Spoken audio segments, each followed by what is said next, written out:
Hello दोस्तों, नमस्कार। ये जो मैं वीडियो बना रहा हूँ, इसका बनाने का मकसद आंसर राइटिंग को लेकर है। और आंसर राइटिंग में जब आप क्वेश्चंस पढ़ते हो तो उसमें हमेशा क्वेश्चन के पीछे कुछ लिखा होता है। या होता है डिस्कस लिखा होता है, डिफाइन होता है, क्रिटिकली एनालिसिस लिखा होता है। जितने भी इस तरह के टर्म्स हैं उनकी बहुत इंपॉर्टेंस रहती है हमारी आंसर राइटिंग को लेकर। तो आई थिंक सबसे पहला स्टेप आपका यही बनता है कि आपको उन जो टर्म्स हैं उनकी आपको क्लियर कट अंडरस्टैंडिंग होनी चाहिए, कहाँ पे ये यूज़ होना है और क्या इसका मीनिंग है। क्योंकि जब ये क्वेश्चन हमें मिलता है लिखा हुआ क्वेश्चन पेपर में, तो इसकी एक इम्पॉर्टेंस होती है। तो इसका मतलब है कुछ एग्जामिनर आपसे कुछ चाहता है कि आपकी जो आंसर लिखने की जो अप्रोच है वो किस तरह की होनी चाहिए। तो ये अप्रोच है, जो ये स्टाइल है लिखने का, ये काफ़ी हद तक 90% क्या है कि ये इन्हीं टर्म्स के ऊपर जुड़ा हुआ है।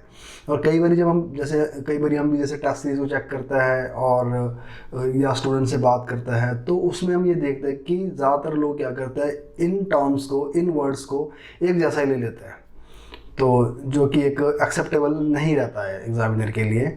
तो आप इनको ध्यान रखें, ये इसीलिए दिए जाते हैं, इनका कुछ मीनिंग होता है। तो इन्हीं जितने भी यहाँ पे 8-10 तरह के जो हमारे पास जो वर्ड्स है, जो इस तरह के टर्म्स है जो यूज़ होती है आंसर क्वेश्चंस में, तो उन्हीं को हम यहाँ पे डिस्कस करेंगे। तो यहाँ पे जो ये टर्म्स है, जैसे डिफाइन है, डिस्कस है, डिस्कस है, एनालिसिस है, क्रिटिकली एनालिसिस है, डिस्क्राइब है। इस तरह से पर्पस है, opinion, evaluate, narrate, enumerate, elucidate. तो इस तरह से जितने भी टर्म्स हैं इनको हम एक एक करके डिस्कस करेंगे। पहला है डिफाइन। और देखो डिफाइन में जैसे मान लो क्वेश्चन ही आप आ गया आपको, define fundamental rights and discuss its importance. अब यहाँ पे एक कीवर्ड डिफाइन आ गया और दूसरा आ गया डिस्कस। तो इन्हीं दो बातों को ध्यान में रख के हमारा आंसर होना चाहिए। एक तो मैं डिस्कस करना है और अपने एक ना डिफाइन करना है। तो यहाँ पे सिर्फ इस स्लाइड में मैं आपको डिफाइन के बारे में बताऊँगा। तो देखो डिफाइन का मतलब सिंपल डेफिनेशन है। अब जो डेफिनेशन है और उसमें आप क्या कर सकते हैं, अपने पॉसिबल जो आपके कीवर्ड्स हैं उनको यूज़ कर सकते हैं और फ्रेजेस को यूज़ कर सकते हैं। जैसे मान लो डिफाइन वुमेन एम्पावरमेंट।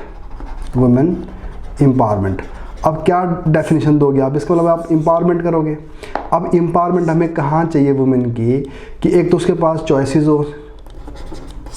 अब चॉइसेस क्या होनी चाहिए, उसके पास एजुकेशन की चॉइस होनी चाहिए कि हाँ वो ले सके, और आगे मैरिज की हो जाए, लाइफ की हो जाए, और उसके बाद अगला जो है इसमें डिसीजन मेकिंग में क्या रोल है, क्या होना चाहिए। तो जब वुमेन के पास चॉइसेस आएगी और डिसीजन मेकिंग में उसका कंट्रीब्यूशन होने लग जाएगा, तो इसका मतलब एम्पावर है। तो कहीं ना कहीं हमने ये 2-3 शब्द चॉइस एंड डिसीजन मेकिंग हमने लिखा है, तो कहीं ना कहीं क्या है, ये इसके सिमिलरी है, ये इसके एम्पावरमेंट के। क्योंकि जिसके पास चॉइस है और जो डिसीजन ले सकता है, तो इसका मतलब वो एम्पावर है। तो इस तरह से हम आपको इसको सिंपली डिफाइन कर सकते हैं इसको, कि एम्पावरमेंट का मतलब है कि जब वुमेन के पास they enjoy freedom of choice and they can take part in decision making.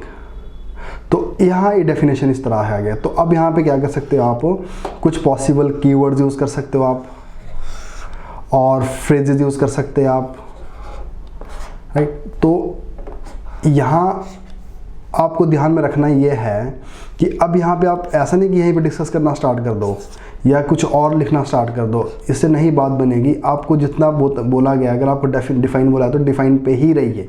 उसके जो सिमिलर जो मिलते जुलते जो उसके वर्ड्स है या फ्रेजेस है, और उनका उसमें यूज़ करें। नेक्स्ट है डिस्कस। अब देखिए जो डिस्कस का मतलब है यहाँ पे टॉकिंग टू द एग्जामिनर। तो आपको ऐसा लगना चाहिए कि जैसे हम एग्जामिनर से बात कर रहे हैं, और जब हम किसी से बात करते हैं तो उसका कंक्लूजन निकलना चाहिए। किसी भी ले को आप फॉर एग्जांपल अगर मान लो 2 लोग बात कर रहे हैं, 2 लोग आपस में बात कर रहे हैं, तो अगर बात करते करते उन्होंने बहुत देर तक उन्होंने बातचीत करी बट उनका कोई कंक्लूजन निकला ही नहीं बात का, तो वो तो उनकी जो बातचीत थी वो तो व्यर्थ चली गई। तो आपकी जहाँ पे आपको डिस्कस करने की बात की गई है, तो आपके पास यहाँ पे ऑप्शन ये है कि आपको जो भी लगता है, जो आप चाहते हो, उसको आप लिख सकते हो। Right anything what you want. अब व्हाट यू वांट का मतलब ये नहीं कि आप कुछ भी लिख लो, रेलेवेंट होना चाहिए। तो ऑब्वियसली अगर आप मेंस लिख रहे हो तो रेलेवेंट ही लिखोगे। और right whatever you know, आप जानते हो, राइट। और most important thing is right as if you are talking to the examiner, जैसे आप उससे बातचीत कर रहे हो। उसके बाद फिर क्या निकलोगे, कंक्लूजन पे। अगर मान लो फॉर एग्जांपल मैंने किसी से बात करनी है, अगर मुझसे हम 4 लोग हैं यहाँ पे, हम 4 लोगों ने आज डिसाइड करना है कि हमने किसी का बर्थडे को सेलिब्रेट करना है। अब बर्थडे सेलिब्रेशन के लिए क्या होगा, तो हर एक इंसान अपनी पॉइंट देगा, जो जो उसको पता है, जो जो जानता है, जो उसको सही लगता है कि हमें इस तरह से सेलिब्रेशन करना चाहिए। दूसरे ने दूसरा पॉइंट दे दिया, तीसरे ने कोई और पॉइंट दे दिया। इसलिए हमने जो भी हमें लगा रेलेवेंट, वो हमने पॉइंट्स दिए, रेलेवेंट पॉइंट्स दिए। और बाद में हम एक कॉमन कंक्लूजन पे पहुँचेंगे कि अब फाइनली हमें करना क्या है, कि हमें कहाँ पे पार्टी करनी है, और क्या उस पार्टी का मेन्यू होगा, और क्या उसका वेन्यू होगा। तो ये सारा क्या निकलेगा, हमारा कंक्लूजन। तो डिस्कशन में क्या होता है कि आप जो भी जानते हैं, जो आप कहना चाहते हैं, उसकी बात करें और एंड में एक कंक्लूजन पे पहुँचे। तो यहाँ पे डिस्कशन है।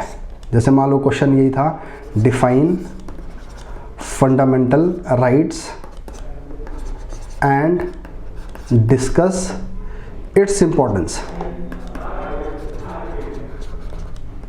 देखो डिफाइन में क्या हो गया, फंडामेंटल राइट्स।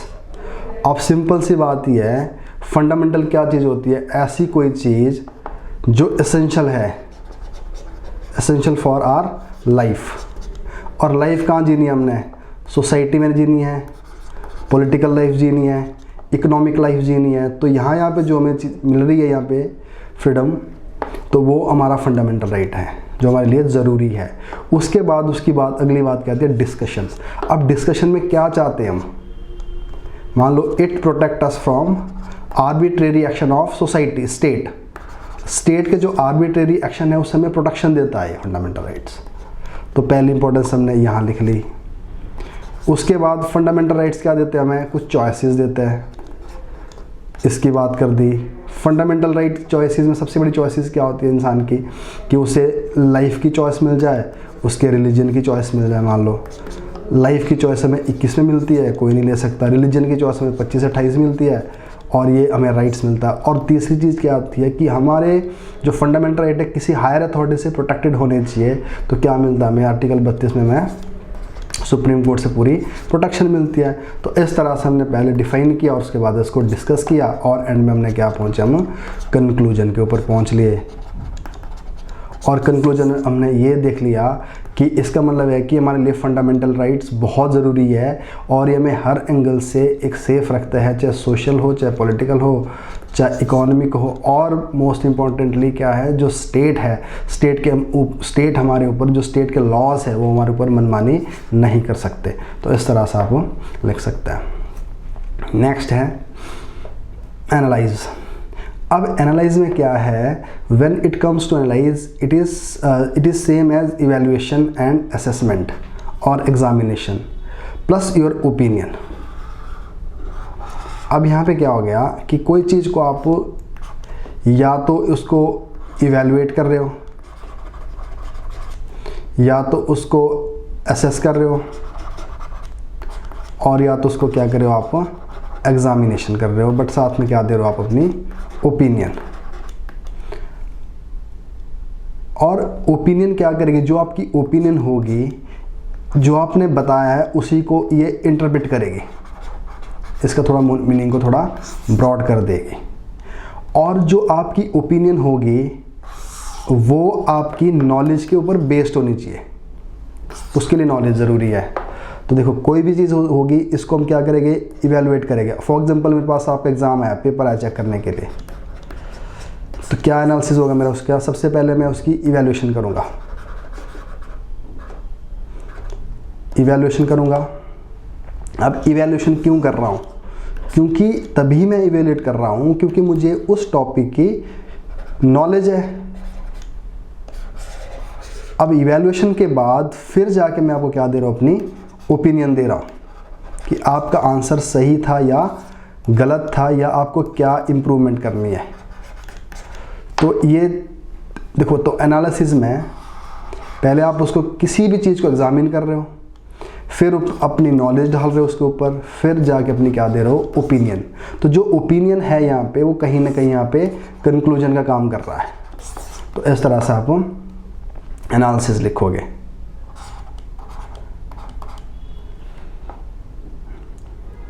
अब मान लो एग्जांपल के तौर पर आपको कुछ भी क्वेश्चन ही आ गया, recently government has passed women reservation bill, और आगे लिख लिया, इसके आगे फुल स्टॉप लगा के एनालाइज द स्टेटमेंट या मेक एनालिसिस। अब यहाँ पे तो क्या करोगे आप, सबसे पहले तो उस बिल को एग्जामिन करोगे। एग्जामिन क्या करोगे उस बिल के, कि उसके अंदर क्या क्या पॉइंट्स है, क्या क्या बोला गया है, कि रिजर्वेशन कितनी % होगी और किस एज ग्रुप के होगी, कहाँ होगी, लोकसभा में होगी, राज्यसभा में होगी। ठीक है जी, ये तो आपकी हो गई एग्जामिन, उन पॉइंट्स को एग्जामिन कर दिया, राइट। उसके बाद अपनी आप नॉलेज बेस क्या दे रहे हो, अपनी ओपिनियन दे रहे हो। अब नॉलेज बेस ओपिनियन कैसे दोगे, हाँ आप बोलोगे कि यस हमारे कुछ फंडामेंटल राइट्स है जो इक्वालिटी की बात करते हैं, मान लो आर्टिकल 15 या 16 में, बट साथ साथ इक्वालिटी के साथ साथ क्या है, वहाँ पे गवर्नमेंट कुछ एक्शन ले सकती है, अफर्मेटिव एक्शन ले सकती है वुमेन, SC ST या चिल्ड्रन के लिए, है ना, ताकि वो मेन स्ट्रीम में आ जाए। तो अपने नॉलेज के बेस पर आप उसको सही ठहरा, अपनी ओपिनियन दे रहे हो कि बहुत बढ़िया काम है क्योंकि हमारा कॉन्स्टिट्यूशनल इसको अलाउ करता है। और दूसरा कोई रिपोर्ट दे दो, आपने लिखा कि कोई अभी रिसेंटली ये रिपोर्ट आई है और इस रिपोर्ट में ये बताया गया कि हमारी कंट्री के अंदर 10% जो वुमेन है, 10% ही वुमेन है जो लॉ मेकिंग में पार्टिसिपेट करती है या लेजिस्लेटिव असेंबलीज़ में बैठी हुई है, तो इसलिए हमें इसको बढ़ा देना चाहिए। तो आप अपनी ओपिनियन दे रहे हो, अपने नॉलेज के बेस पर दे रहे हो। जो नॉलेज है वो कहीं ना कहीं से उसके साथ जुड़ा होना चाहिए, उसके कुछ फैक्ट्स है वो कहीं ऑथेंटिक होने चाहिए। तो इस तरह से आपका आंसर एनालिसिस पे हो जाता है। तो एनालिसिस में क्या है, सबसे पहले आप उसको इवेलुएट करो, जो भी पॉइंट्स है उसके मेजर पॉइंट्स है, उन पॉइंट्स को अपनी जो नॉलेज है, आपकी प्रीवियस नॉलेज है, उसके बेस पर अपनी एक ओपिनियन बना दो और ओपिनियन समझ लो जैसे कंक्लूजन होता है, तो आपका आंसर हो जाएगा। नेक्स्ट है क्रिटिकली। अब क्रिटिकली एनालिसिस, ये तो UPSC और HS का बड़ा फेवरेट है, ये ज़्यादातर पूछा जाता है क्रिटिकली एनालिसिस। तो इसमें देखिए सिंपल सी बात है, सबसे पहले क्या है, प्रोज एंड कॉन्स दोनों बताना है। अब दोनों किस तरह से बताने हैं आपने, देखो अब यहाँ पे आपकी जो आप बता रहे हो वो अनबायस्ड होना चाहिए, वैल्यू लोडेड जजमेंट होनी चाहिए, अनबायस्ड होने चाहिए और वैल्यू लोडेड होना चाहिए। ऐसा नहीं कि एक ही बात बोल रहे हो आप, या तो प्रॉन्स बोल रहे हो या कॉन्स बोल रहे हो। तो ये अर्नब गोस्वामी वाली जो डिस्कशन है वैसी नहीं होनी चाहिए। अगर मान लो कोई बिल गवर्नमेंट पास करती है, एक तरफ आप अर्नब गोस्वामी के सुन लो पॉइंट्स, वो सारे पॉजिटिव हो गए, और दूसरी तरफ आप रवीश कुमार के सुन लो, वो सारे ज़्यादातर गवर्नमेंट के नेगेटिव हो जाएंगे। तो ये प्रोज एंड कॉन्स बन गए। बट होने कैसे चाहिए, अनबायस्ड, बायस्ड नहीं होने चाहिए। अब आप समझ सकते हो कि कौन बायस्ड बोलता है। और वैल्यू लोडेड जजमेंट, अब उसके बाद जब आप दोनों ही बात बोलोगे फिर आप अपनी जजमेंट रख सकते हो कि हाँ ये क्या है, क्योंकि एक से तो कभी जजमेंट आएगी नहीं। ऑब्वियसली अगर आप एक इसके प्लस पॉइंट ही बोलोगे तो क्या है, जजमेंट भी वैसी होने वाली है। तो वो तो पहले लाइन पता लग गया कि आपकी जजमेंट कैसी होने वाली है। अगर आप नेगेटिव ही बोलोगे तो भी वैसी हो जाएगी। अगर आप पॉजिटिव नेगेटिव दोनों बोलोगे तो आपकी जजमेंट कैसी होगी, बिल्कुल मिडल होगी। और जिसमें स्कोप होगा किस तरह का होगा, जिसमें स्कोप इम्प्रूवमेंट का भी होगा, कुछ सजेशन भी होंगे, राइट। तो इम्प्रूवमेंट का होगा, सजेशन का होगा, और दूसरा एक नॉलेज भी छुपी होगी उसके अंदर। तो इस तरह से आपके एक मिडल पास जब अपनाओगे आप, तो आप एक वैल्यूएबल जो जजमेंट है उस पर निकलोगे। तो क्रिटिकली इवेलुएट। तो अब फॉर एग्जांपल मान लो क्वेश्चन ये पूछ लिया, critically evaluate the journey of Panchayati Raj system. अब इस पे आपसे पूछ लिया क्रिटिकली इवेलुएशन। अब देखो इसमें क्या होगा कि एक जर्नी रही है इसकी पंचायती राज की 92 से लेकर अगर हम देखेंगे 2020 तक सारी। अब ऐसा तो है कि पंचायती राज हमारे पास आ गया, इसका मतलब ये नहीं है कि हमारी पंचायती राज की सारी बातें सही रही होगी। अब इसमें अगर मान लो 10 बातें मुझे याद आ रही है, 10 में से मुझे 6 बातें इसकी प्लस में लगी और 4 बातें मुझे इसकी नेगेटिव लगी। अब इसके बेस पर क्या करूँगा, मैं अपना कंक्लूजन दूंगा अपनी ओपिनियन के साथ। और उस ओपिनियन में क्या रहेगा मेरा कि अगर मुझे कुछ नेगेटिव बातें लगी तो उसको कैसे ठीक किया जाता है। फॉर एग्जांपल मेरे को एक नेगेटिव बात लगी कि पंचायती राज में 33% seats are reserve for women, but उस रिजर्व सीट में प्रॉक्सी हो जाती है उनके हस्बैंड की। प्रधान वुमेन बनती है बट उसका जो हस्बैंड होगा वही इंजॉय करता है। तो मुझे नेगेटिव लगा ये। अब यहाँ पे मैं सजेशन दूंगा कि ये जो प्रॉक्सी होती है ये नहीं होनी चाहिए। और दूसरा मेरे को लगा कि ग्राम सभा बहुत बढ़िया चीज़ है पर ग्राम सभा की मीटिंग्स नहीं होती। तो मैं क्या करूँगा, इसमें आगे सजेशन दूंगा, ओपिनियन दूंगा कि ग्राम सभा को थोड़ा और इफ़ेक्टिव बनाना चाहिए और उसको और थोड़ा डेमोक्रेटिक बनाना चाहिए। तो इस तरह से मैं जो भी लगता है, तो अब जहाँ मुझे लगता है कि ये अब जो मेरी आगे ओपिनियन होगी इन 4 पॉइंट्स को ठीक करने की होगी।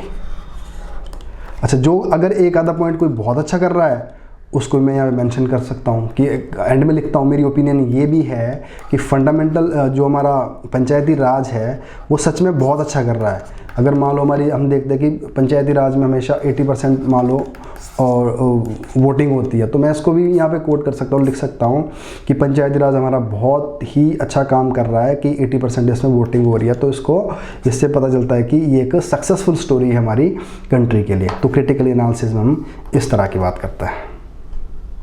नेक्स्ट है डिस्क्राइब। अब डिस्क्राइब हमेशा आता है थ्योरेटिकल नॉलेज, और उसमें हम इसके कॉन्स्टिट्यूएंट, इसके करैक्टर्स बताते हैं सारे, इसमें इसके पार्ट्स बताते हैं हम, है ना। अब मान लो क्वेश्चन ये आ गया, describe the formation of Himalaya.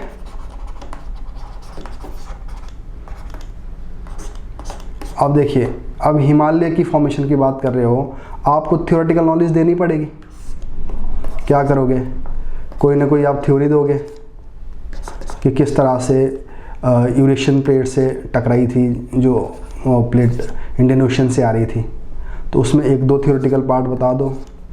अगर जब बनता है तो इसके क्या क्या पार्ट रहे होंगे हिमालय के जब बन गया, और पार्ट में शिवालिक हो गया, मिड हो गया, ग्रेटर हो गया, और उसके बाद उसके और भी कुछ कैरेक्टर्स कुछ रहे होंगे। इस तरह से आपकी पूरी डिस्क्रिप्शन होगी एक टॉपिक के ऊपर। तो आपको थ्योरेटिकल नॉलेज डालनी पड़ेगी उसमें, और उसमें कैरेक्टर्स भी जो से कैरेक्टरिस्टिक्स है वो भी रखने पड़ेंगे। अब पर्पज़, गोल, ऑब्जेक्टिव, टारगेट्स, ये भी क्वेश्चन आता रहता है, हिमाचल में बहुत यूज होता है भी ऑब्जेक्टिव टारगेट वाला। तो उसमें सिंपल सी बात है, हम क्या चाहते हैं अचीव करना, हम क्या इससे क्या चाहते हैं किसी भी चीज़ से। जैसे मान लो क्वेश्चन आ गया, right a note on objectives of लोक मित्र केंद्र इन हिमाचल प्रदेश। और देखो जी क्या क्या चाहते हैं हम इससे, लोक मित्र केंद्र से क्या चाहते हैं हम। सबसे पहले मान लो ई गवर्नेंस चाहते हैं जी, वो अच्छी हो जाए, effective delivery of information and services हो जाए, ये चाहते हम। तो और भी जो जो लगता है आपको, जो जो आप पढ़ा है उसको आप लिखते जाओ। तो और एंड में क्या करो, उसको भी कंक्लूड कर सकते हो आप कि हाँ ये इसमें भी वो फॉरवर्ड आ सकता है कि हाँ इसको और इफेक्टिव बनाने के लिए हमें ये करना चाहिए। तो ये बिल्कुल डायरेक्ट है, सीधा है। उसके बाद है ओपिनियन,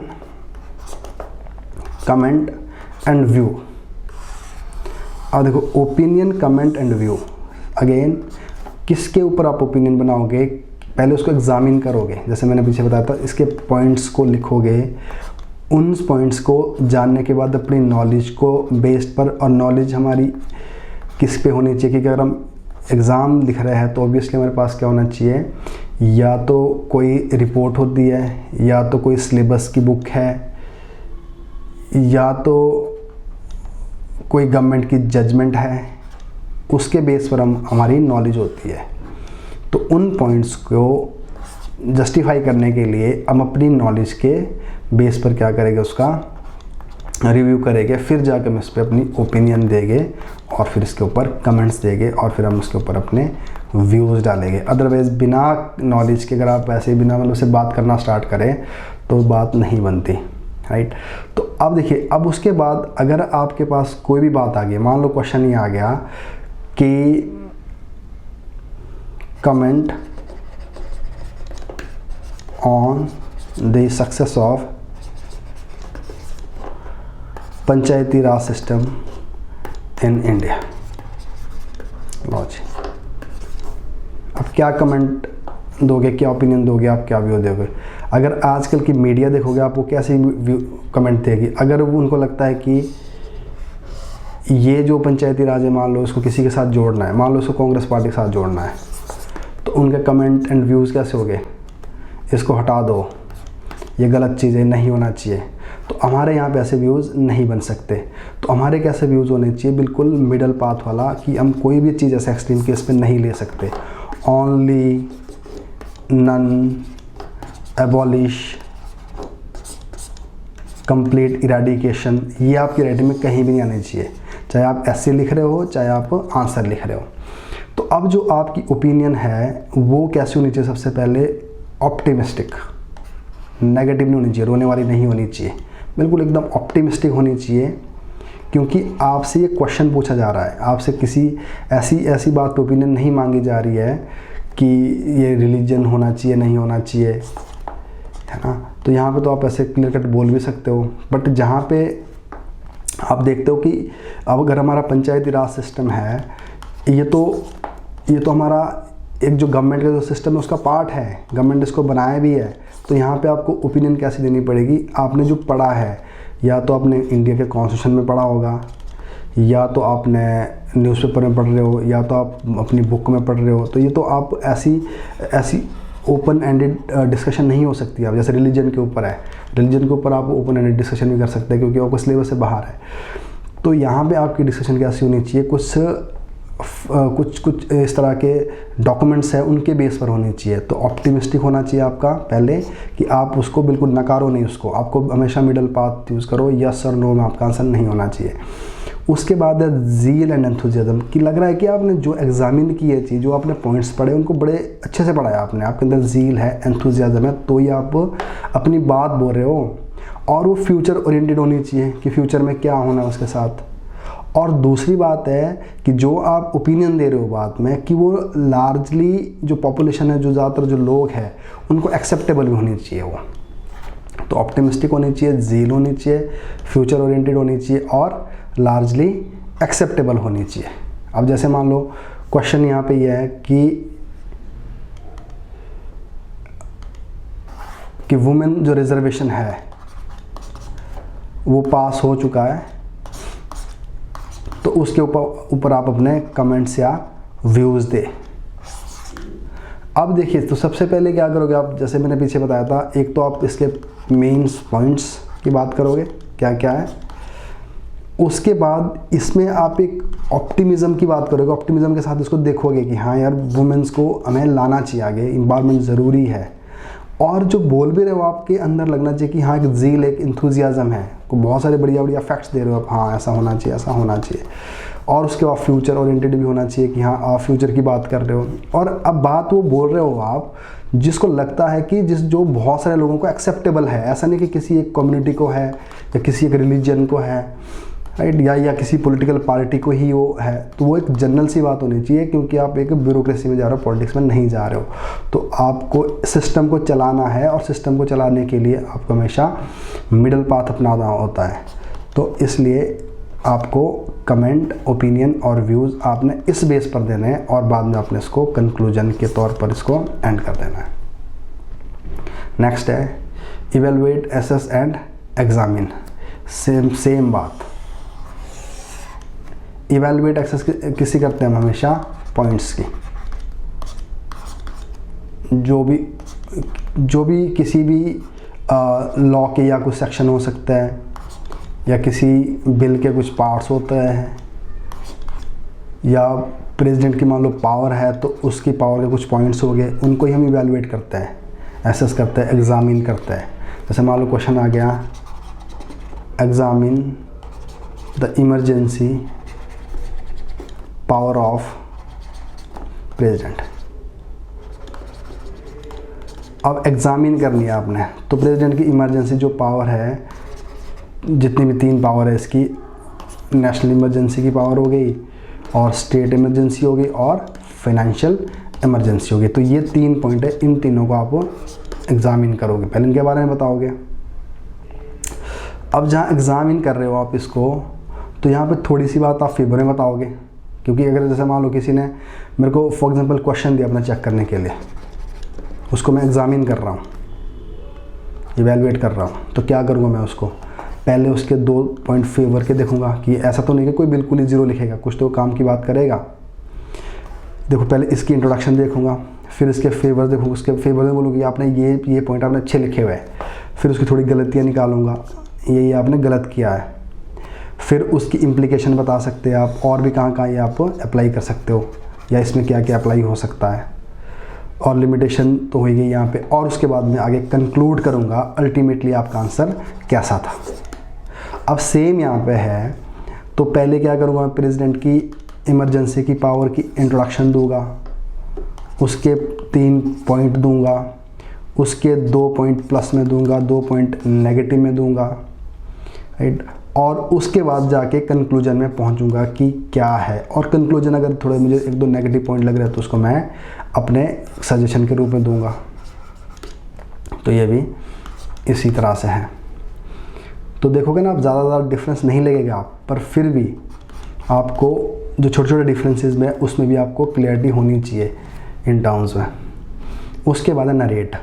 अब नरेट जैसे हम पढ़ते हैं ना ग्रामर में, नरेशन पढ़ते हैं, तो वैसे ही है। तो ये किसके साथ, किसको एसोसिएट है, ये टाइम के साथ, अर्ली टू लेट। जैसे बोलते हैं ना कि मैं स्टोरी को नरेट कर रहा, स्टोरी को अगर नरेट करोगे तो आप कैसे करोगे, स्टोरी तभी नरेट होगी जब आप शुरू करोगे, पहली बात पहले बोलोगे, दूसरी, तीसरी, चौथी। अगर मान लो आपने एक स्टोरी बना दी, एक लड़का दिल्ली से मुंबई जा रहा है, तो आप स्टोरी को कैसे बोलोगे कि पहले उसने बस की टिकट ली, ऐसा तो नहीं बोलोगे पहले उसने जाकर लंच किया रास्ते में, बस की टिकट बाद में बोलोगे, तो ये सारा मिसमैच हो जाएगा।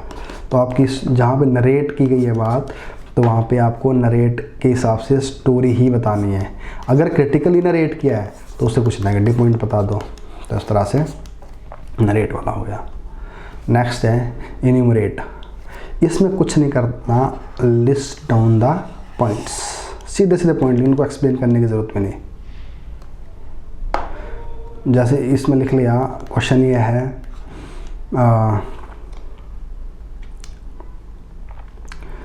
National action plan on climate change is essential to fight global warming मान लो, तो इसमें लिख लिया इन्यूमरेट। तो सिंपली क्या कर दो, इसको 8 जो गोल है उनको लिखो, और लिखने के बाद थोड़ा सा कंक्लूड कर दो इसको बाद में कि बस इसका क्या बेनिफिट है। तो उसमें कुछ नहीं करना होता, उसमें सिर्फ जो भी आपके पॉइंट्स हैं उनको जल्दी जल्दी लिख लो। और लास्ट है elucidate elaborate, expand and exemplify. अगर आप सही से देखोगे इन सब को ये है कि जो आप बात बोल रहे हो उसको आपने क्लियर करना है। अब देखो, जब भी हम कोई बात क्लियर करते हैं, अगर कोई ना ही समझे तो क्या करते हैं, हम उसको एग्जाम्पल देते हैं। बस इस बात यहाँ पे आपको ज़्यादा ध्यान देना है अपने एग्जाम्पल के ऊपर, क्योंकि ये तीनों शब्द एक जैसे ही है और अल्टीमेटली यहाँ पे डिमांड किसकी होती है कि आप एग्जाम्पल दे के क्लैरिफाई करें। और उन एग्जाम्पल देते हो आप कौन सा यूज़ करना चाहिए आपको, कंटेम्प्रेरी अफेयर्स और करंट अफेयर्स। जैसे कई बार हम बोलते हैं कि करंट अफेयर हम कहाँ यूज़ कर सकते हैं, तो यहाँ पे इसको यूज़ कर सकते हैं। तो यहाँ पे ज़्यादातर किसकी बात की गई है, एग्जाम्पल देने की, ताकि क्लियर करना है अपने बात, जो भी आप बोल रहे हो उसकी क्लियरिटी हो जाए सामने वाला कि हाँ ये बोल रहा है। तो सबसे पहले elucidate, make it clear so you can give example. अब जैसे मान लो फॉर एग्जाम्पल क्वेश्चन ही आ गया, क्वेश्चन ही पूछ लिया, Chandigarh is safest city in India, और साथ में लिख लिया एलुसिडेट।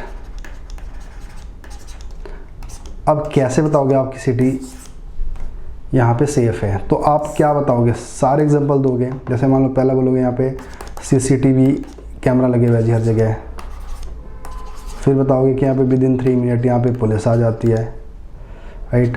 थर्ड पॉइंट का कुछ और बोलोगे, ऐसे कर करके आप अपना ये बताओगे। तो यहाँ पे क्या आ गया कि give example and explanation in simple language, बिल्कुल सिंपल लैंग्वेज बोल रहे हो आप।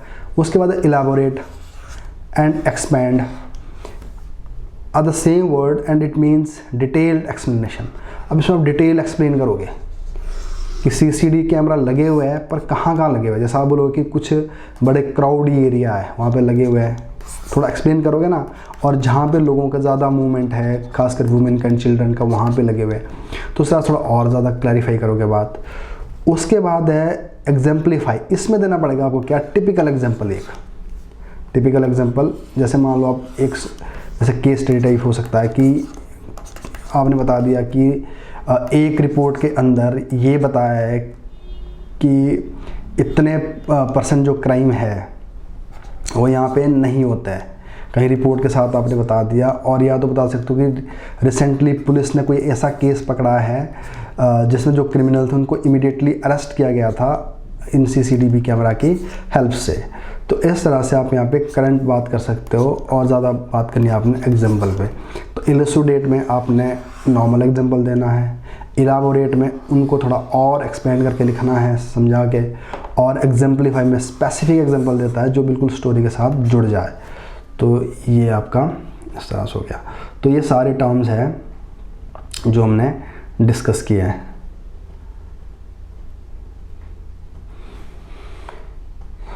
तो अब आप जब भी आप आंसर लिखोगे तो आई होप कि आप इन टर्म्स को ध्यान में रखोगे और इनके आधार पर आंसर लिखोगे। तो जो और दूसरा ये कि हिमाचल में जो यूज़ होता है ज़्यादा, एक आता है डिस्कस ज़्यादातर, दूसरा आता है क्रिटिकली एनालिसिस, और तीसरा आता है ऑब्जेक्टिव्स, और चौथा आता है कई बारी एग्जामिन। ये ज़्यादातर वहाँ यूज़ होते हैं। तो डिस्कस में मैंने बताया कि आप जो भी आपको लगता है रेलेवेंट पॉइंट्स उन सबको लिखें और बाद में एक इफ़ेक्टिव कंक्लूजन पे पहुँचे। क्रिटिकली एनालिसिस में क्या होता है कि हर चीज़ की एक जर्नी होती है। अगर मान लो आपने HAS की प्रिपरेशन स्टार्ट कर दी 2019 में, आपने स्टार्ट की 2021 में आप सिलेक्शन हो गई, तो अगर मैं बताऊं कि आपकी जो तैयारी थी और आप टॉप ही कर गए, आप टॉपर हो, HAS बन गए, तो इसका मतलब ये तो नहीं कि आप टॉपर हो गए तो आपकी इस पूरी जर्नी में सारा प्लस ही हुआ होगा, कुछ नेगेटिव भी तो हुआ होगा। नेगेटिव क्या हो सकता है, या हो सकता है कि आपको इजीली स्टडी मटेरियल नहीं मिला, या कोचिंग के लिए आपको घर से बाहर निकलना पड़ा, या तो लास्ट ईयर मैंने आंसर राइटिंग नहीं की, तो ये आपकी भले आपने टॉप कर दिया बट फिर भी आपके बीच में कुछ चैलेंजेस भी रही है। तो इसमें क्रिटिकल इवैल्यूएशन में क्या होता है, पहले आप सारे ज़्यादातर पॉजिटिव पॉइंट लिखो, उसके बाद नेगेटिव लिख लो, और उसके बाद कंक्लूड कर दो कि ये जो नेगेटिव पॉइंट है इनको हम कैसे ठीक कर सकते थे और कैसा करना चाहिए। जो आगे तैयारी करने वाले लोग हैं शायद उनको नेगेटिव पॉइंट से बचना चाहिए। आपका कंक्लूजन हो गया। और उसके बाद ऑब्जेक्टिव तो सिंपल है, और एग्जाम में मैंने हमेशा बताया आपको कि पॉइंट्स और फैक्ट्स जो भी है उनको लिखें। उनको लिखने के बाद अपनी नॉलेज क्या होगी आपके, या बुक के थ्रू होगी या किसी नोटिस के थ्रू होगी, लॉ के थ्रू होगी, कॉन्स्टिट्यूशन के थ्रू होगी, कुछ भी हो सकती है, और रिपोर्ट के थ्रू हो सकती है। उस नॉलेज के आधार पर अपनी एक ओपिनियन बना दे और ओपिनियन आपका कंक्लूजन होता है। तो इस तरह से आप अपना आंसर लिखें। तो अब आगे, और हाँ एक चीज़ मैंने पहले बताया कि जैसे मान लो कोई शब्द है ओनली, कंप्लीटली, राइट, और नन या ऑल, ये ज़्यादा आपने अवॉइड करना है कि एक्सट्रीम शब्द है ये नहीं होता। जब लिखते हैं हम आंसर को तो ऐसा कहीं भी नहीं आता कि Himachal is the only country where apples are produce, ऐसा नहीं होता है ना। तो इस तरह से शब्दों को आप अवॉइड करें, राइट। तो यहीं पे मैं अपनी डिस्कशन ख़त्म कर रहा हूँ। तो नेक्स्ट वीडियो के साथ हम फिर से मिलेंगे। तब तक के लिए धन्यवाद। Thank you.